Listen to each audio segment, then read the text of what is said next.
Hello dear students, welcome to today's video.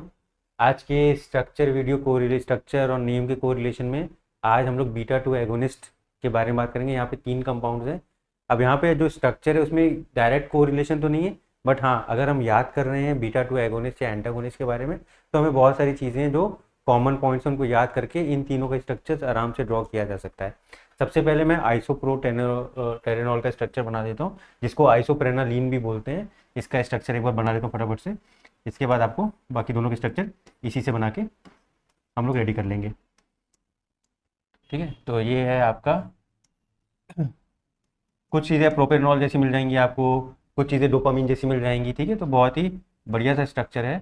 तो ये आपका आइसोप्रोटेरेनॉल का स्ट्रक्चर है, जहाँ पे ये आइसोप्रोपाइल से लिंक करता है। दिस इज योर आइसोप्रोपाइल का substitution, because this is one of the thing which will be changing at random places. ठीक है, तो ये आपका आइसोप्रोटेरेनॉल का स्ट्रक्चर बन के तैयार हो गया। ठीक है, अब इसको आप डोपामीन, एल डोपा, इन सबसे बहुत कोरिलेट कर सकते हो, क्योंकि वो सब हम लोग ऑलरेडी कर चुके हैं। आप देखोगे वो सारा पार्ट सारा का सारा कॉमन है यहाँ तक, तो वो वहाँ से हम लोग याद कर सकते हैं, वो हमें ऑलरेडी माइंड में है हमारे।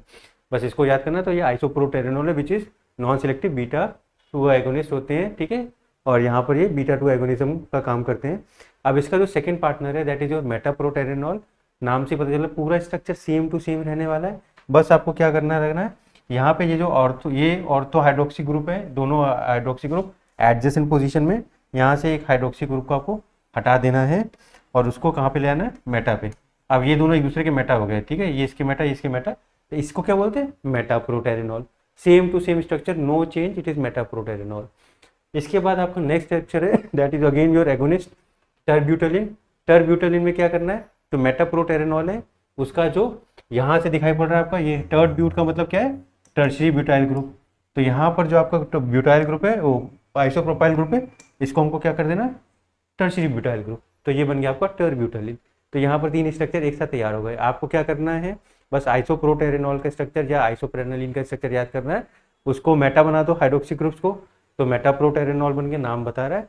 और उसके बाद टर्ब्यूटेलिन में, मेटाप्रोटेरेनॉल में जो आइसोप्रोपाइल का आपका सब्स्टिट्यूशन है अमीन के ऊपर, वहाँ पर आपको क्या कर देना, टर्ब्यूटेलिन करना है। यहाँ पर आपके ये 3 बीटा टू एगोनिस्ट के स्ट्रक्चर्स आराम से तैयार हो जाएंगे। दूसरी चीज़, मेटाप्रोटेरेनॉल और टर्ब्यूटेलिन आपके क्या हो गए, ये आपके ये जो होते हैं मेटा पोजीशन, इनको रिजोसिनॉल बोलते हैं। ठीक है, तो ये रिजोसिनॉल डेरिवेटिव्स हैं। तो रिजोसिनॉल डेरिवेटिव्स कॉम्ट इनहिबिटर, कॉम्ट के थ्रू आपका मेटाबोलाइज भी होते हैं, कॉम्ट एंजाइम के थ्रू मेटाबोलाइज भी होते हैं, तो ये थोड़े से बेटर होते हैं as compared to isoproterenol. So I hope आपको ये वाला स्ट्रक्चर को रिलेशन आराम से समझ में आ गया होगा। Stay tuned for more videos like this.